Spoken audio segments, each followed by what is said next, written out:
Friend, today I wanted to discuss on one of the very important area of understanding, and largely this area of study and research is a new area which is discussed across the discipline, much more among the policies which is prepared for educational activities and educational learning.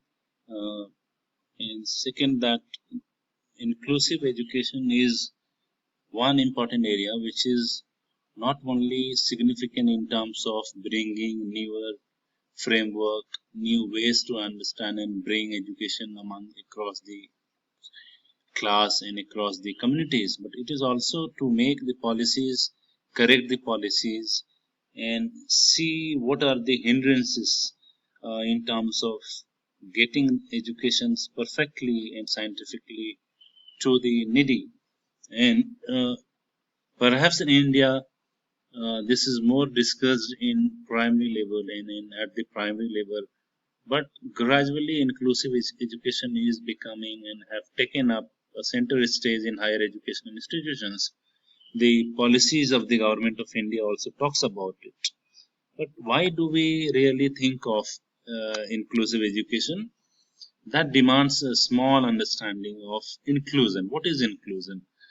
Inclusion is basically acceptance of recognition of certain groups and realizations of full and equal participation in terms of economic, social, cultural, and political institutions, where the diversity of the people and groups are valued, given importance.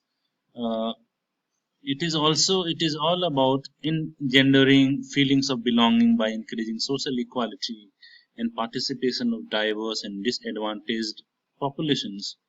Issues of diversity and inclusion have an impact on how the programs and services are delivered to meet a wide range of clients, means the learners. So, as a result, the concept of diversity and social exclusion have become critical to the evaluation of any programs which government and any community organization runs for.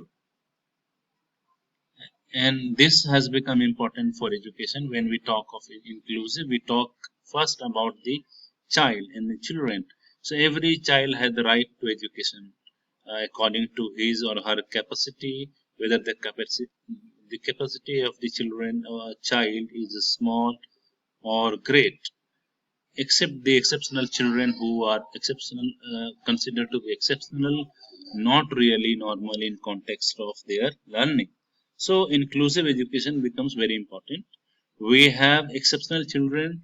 If we refer, they are visually impaired, hearing impaired, physically disabled population, learning disabled children, and mentally disabled children. Inclusive education, basically, in terms of its concept, implies to all young learners, young people with or without disabilities, being able to learn together through the access to common preschools and schools with an appropriate network of services. So, we'll be talking about inclusive education. I'll discuss more in the next PowerPoint presentation. This was just a brief introduction to inclusive education and then children who need such kind of education. Thank you so much. See you tomorrow again.